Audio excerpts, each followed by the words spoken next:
Good day, everyone.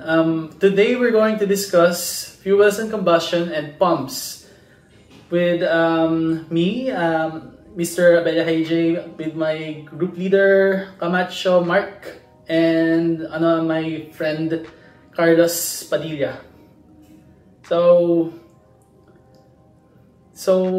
Topics nating tatalakayin is chemical balancing of combustion, volumetric analysis, and gravimetric analysis. Pag sinabing volumetric, yung volume siya ng air, and yung gravimetric is yung by weight. And so the question is, what is a chemical reaction? It is the process by which chemical change takes place. A change where a new substance is formed. So, hindi lang naman siya yung sabihin natin based sa fuel na ganun. Pero the specific topic natin is based lang siya sa fuel. Kung paano nagbe-burn ng fuel, paano nagmi-mix ang air and ang fuel. So, what is a chemical equation? It is a shorthand way of expressing chemical reaction using numbers, symbols, and formula. Two major parts, reactants and products. So since hindi kasi naman talaga natin nakikita kung anong itsura ng mga molecules, dahil they are so tiny unless gagamit tayo ng electron microscope, kailangan nating i-visualize to in a different way. So dito papasok ngayon yung ating mga chemical formula. So two parts, katulad sinabi dito, reactants and products. So sa case nga natin, ang ating reactants is yung air and yung fuel, and ang ating product is yung flue gas.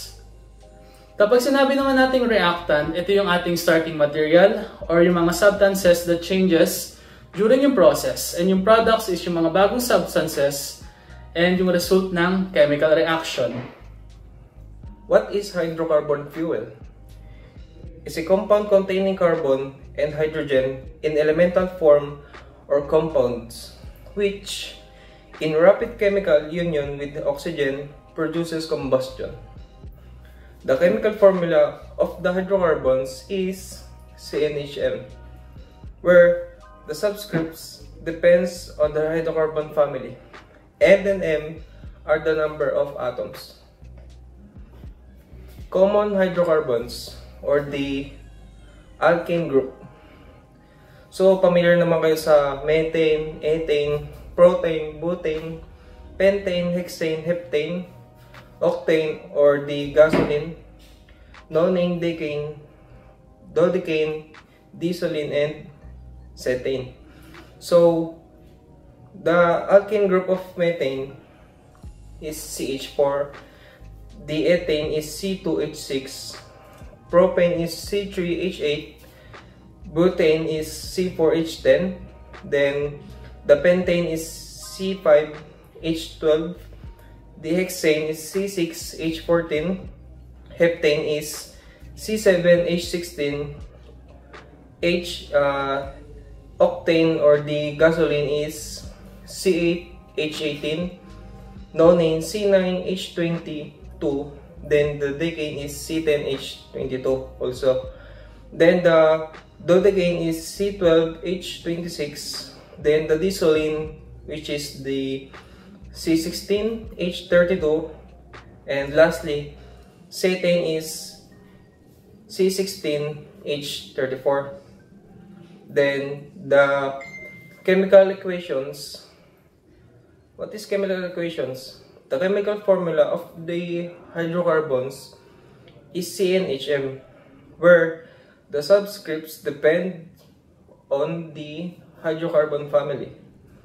The alkane is M is equals to 2N plus 2. The alkene is M is equals to 2N.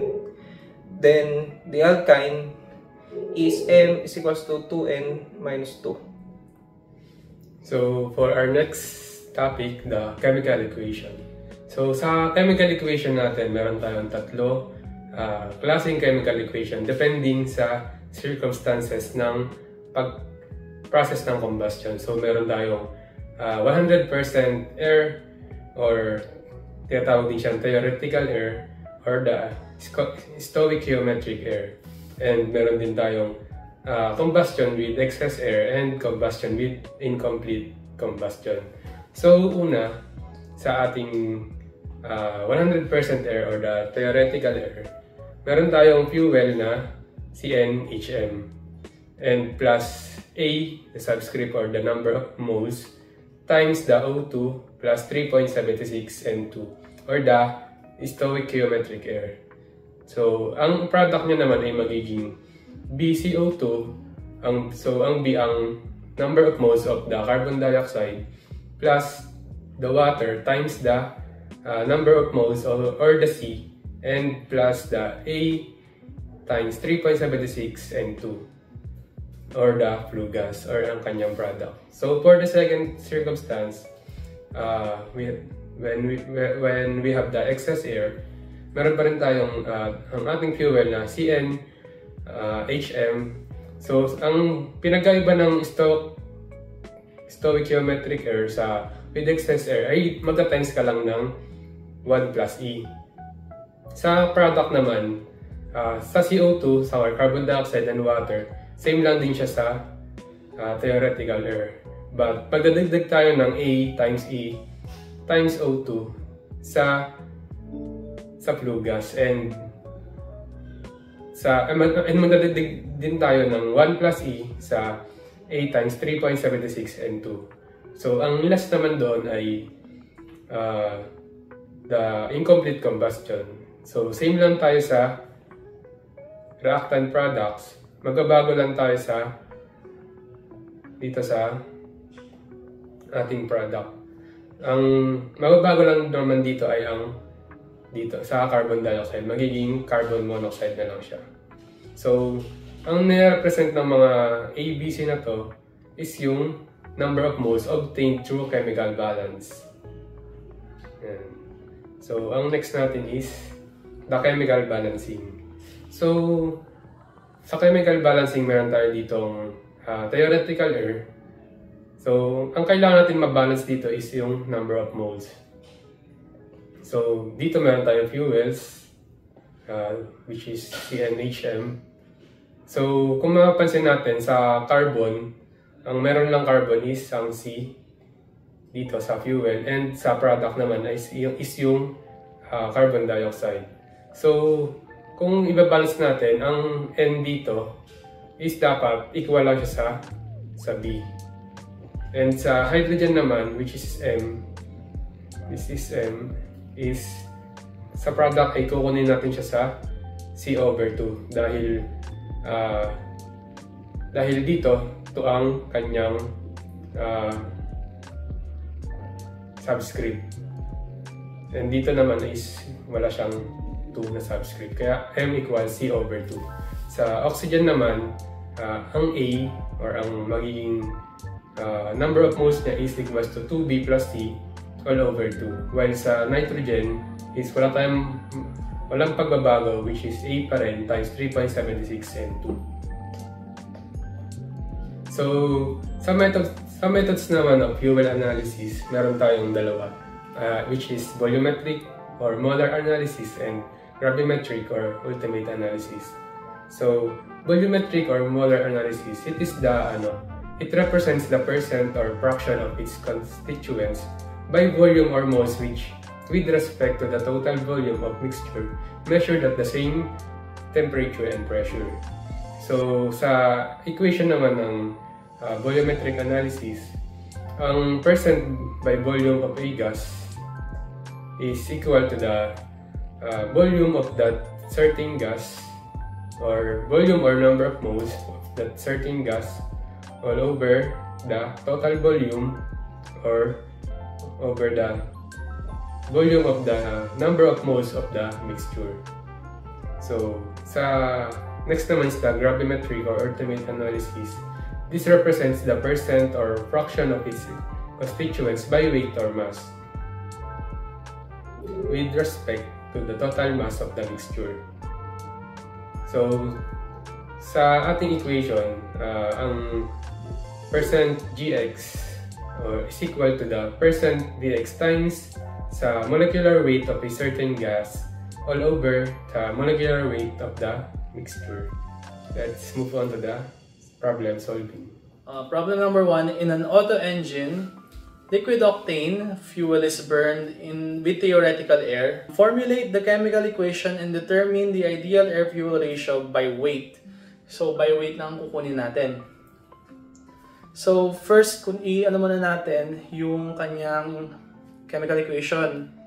C8, H18 plus A O2 plus 3.76 N2 is equal to CO2 plus H2O plus 3.76 N2. Meron tayong subscript dito na A, B, tsaka C dito sa N2. So, ilan ang carbons natin? Meron tayong 8. So that means yung A natin is equals to 8. Ilan ang ating hydrogen? Divide natin sa 2 since H2O. Meron tayong total of P is equals to 9. Tapos para makuha naman ang ating C or yung dito, C would be equal to 2 multiplied by 8 plus 8 over 2. So, kung i-multiply natin yan, 16 plus 8 divided by 2 is equals to 12.5. So, ito ang ating A, hindi ito. Okay, clear natin ngayon itong screen saglit. Gumagana ba yung picture? Gumagana. Kailangan ko i-erase pa muli. Magaling. Yan. So, nakuha na natin ang A, B, tsaka C. Pero ang important lang talaga dito is yung ating C or sa ibang case minsan A. Gawin lang natin A. Kasi ang A natin is equals to 12.5. Yan. Ngayon, kailangan natin kunin ang air-fuel ratio. A over F is equals to A O2 plus 3.76 N2 over yung fuel natin, CnHm. If naalala natin, meron tayong chance, di ba? CHONS, which means yung carbon natin is 12, hydrogen is 1, oxygen is 16, nitrogen is 14, and sulfur is equals to 36. So yan, lalagay lang natin siya dito sa mga kanyang given na element. So meron tayong A is equals to 12.5 multiplied by 16 multiplied by 2 plus 3.76 multiplied by 14 times 2 ulit, hindi abot, times 2 over 12 multiplied by 8 times 18 kasi plus 18 kasi ang hydrogen is equivalent lang naman din to 1. So ngayon, lalagay lang natin equation sa calculator. So ang AF natin is equals to 15.0526. Ito ang total natin na air-fuel ratio. For problem number 2, a typical industrial fuel oil with 20% excess air by weight is burned with complete oxidation of the fuel. Calculate the actual air-fuel ratio by weight. So, sinabing complete oxidation, ibig sabihin nun, wala tayong carbon monoxide na product. So, same process lang siya. First, kailangan natin i-drawing yung ating buong chemical formula, which is this point C16 H32 plus A, or sa case na to, since 20% air siya, it's 1.2 A tapos O2 plus 3.76 N2 is equals to H2O H2O plus CO2. CO2 plus 3.76 N2. A, B, C. Or yeah, ABC. So ang B natin dito would be equal to 16. Then ang ating C is equals to 16 ulit. So 2 times 16 plus 16 over 2 is equals to. So ang ating A is 24. Ito. Okay. Ngayon kailangan na nating kunin yung actual air-fuel ratio. So sulat na lang natin. A tapos 1 plus C.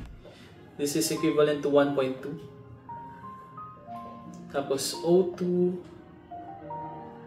plus 3.76 N2 over C16H32. Since by weight ulit to, kailangan ulit natin i-refer yung chons. So, in this case, meron tayong 24 multiplied by 1.2 multiplied by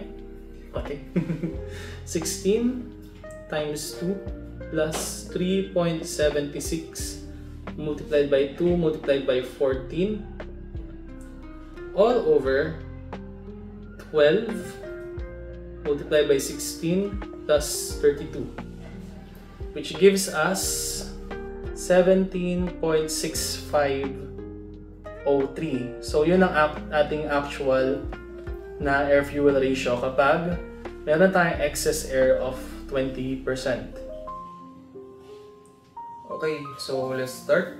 Find the volume by percent of water, H2O, and carbon dioxide, CO, in a combustion process involving the fuel dieselin, C16H32, with 20% excess air. So, familiar naman tayo siguro sa topic na to, di ba? Kay Sir Tuason. So, let's start. Given na rin yung alkane natin, which is yung fuel dieselin, the C16H32. So,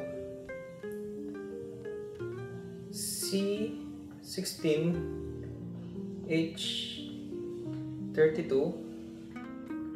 plus A. Still with me? Alam ko naalala nyo to. 1 plus E, then O2 plus 3.76 N2, then close parenthesis is equals to B CO2 plus CH2O. Baba ko na lang, di kasya eh. Then plus A E O2 plus A close parenthesis 1 plus E, then 3.76 and 2. Okay, so find the B. B is equals to 16. Then C is equals to M over 2. So yung M natin is 32 over 2. So the answer is C is equals to 16. Wait, sorry. 16, yeah.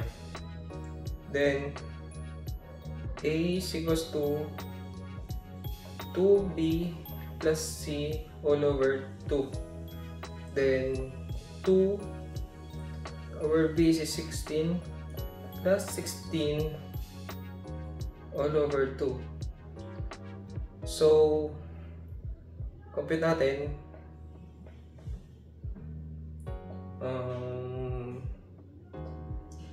2 plus 4, this is 16 plus 16 all over 2. So the answer is 24. 24.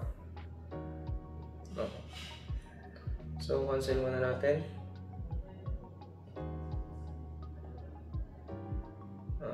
Wait. Please wait.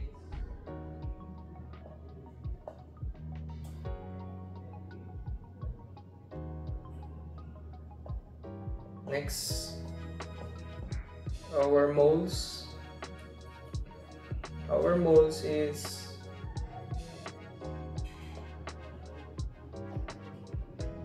CO2 equals B is equals to 16. Then H2O is equals to 16 then. As I said earlier. Then O2 is equals to A. E is equals to 24, 0.2 is equals to 4.8. Yan. Then N2 is equals to 9. A 1 plus E 3.76 is equals to, complete na lang, 108.288. Yan. Ay, sorry. Yan. Percent Vx is equals to Vx all over Vt and Nx all over Ht. Then percent CO2 is equals to 16 all over 16 plus 16 plus 48 plus 108.228. Then the answer is 0.1103 or 11.03%. Yan yung percent ng VCH2 natin. VH2O is equals to, gano'n lang din, 16 all over 16 plus 16 plus 48 plus 108.228. So yung answer din natin dito ay 11.03%. So ngayon na yung excess air natin with the 20% excess air. So para sa ating last problem, we have find the mass percentage using gravimetric analysis of carbon dioxide or CO2 and water H2O in the combustion of octane fuel or C8H18. So dahil given ng fuel, gumawa muna tayo ng equation para sa kanya. So C8H18 plus AO2 plus 3.76 N2, which with the product of B CO2 plus C H2O plus A 3.76 N2. So after ito, kailangan natin kunin ang mga number of moles na A, B, and C. So para sa B, ang B ay equal sa N, which is equal sa 8. And next naman is yung C. So ang C is equal siya sa M over 2. So ang M natin dito is yung, which is 18. 18 over 2 equal siya sa 9. So ang next naman is yung A, which is 2B plus C over 2, or equal siya sa 2 times 8 plus 9 the C all over 2.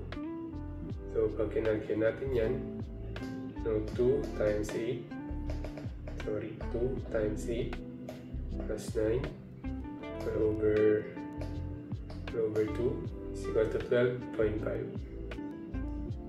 12.5. So ayan, meron tayong number of moles, which is the A, B, and C. So ang hinahanap dito is yung mass percentage. So para makuha natin ang mass percentage is using the gravimetric analysis. So percent G of CO2 muna tayo. CO2 is equal to mass of course CO2 all over mass of the whole product. So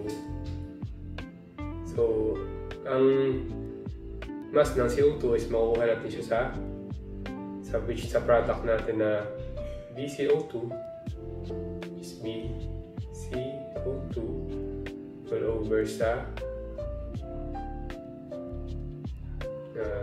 BCO2 rin, or ang buong product natin, so plus CH2O plus A 3.76 and 2.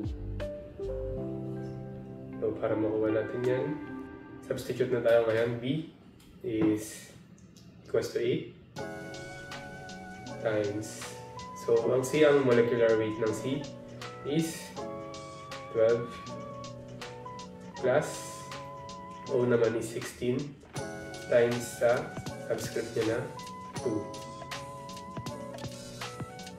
Or ang kanyang number of atoms, kaya tinig sa 2. So, ibahin natin ito.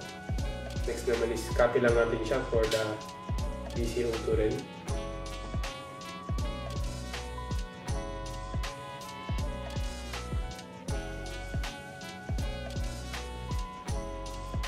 So, ayan, 12 plus 16 times 2 plus sa C naman, substitute lang din natin 9 times H na 1 times sa atoms na 2 plus sa oxygen ulit na 16. So, plus A na 12.5 times 3.76 na N is 14 times 2. So, sa ating calculate, pag-calculate natin yan. So, ang lalabas na answer is 0.1923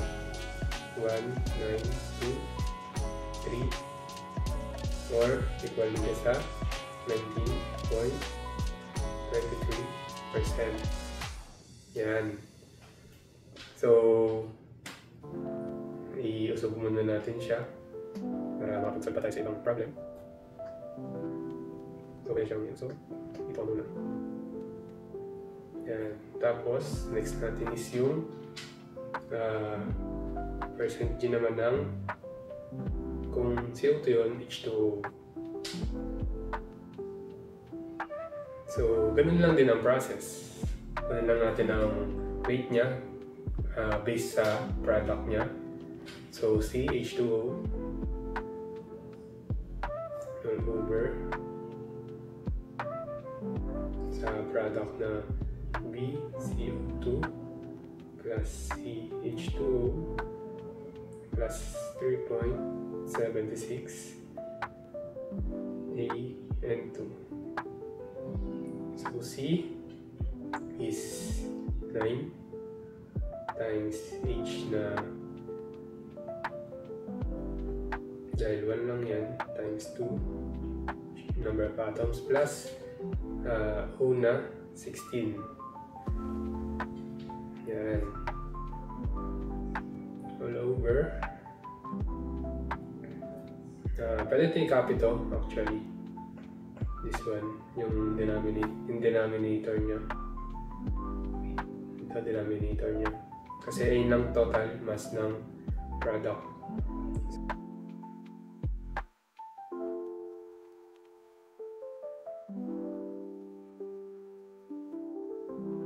is equal to, so nakuha natin is 0.0885, which is equivalent din sa 8.85%. Yan.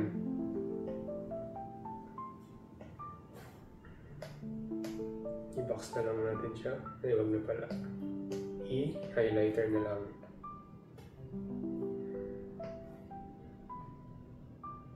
Yan. So, that's all. Thank you.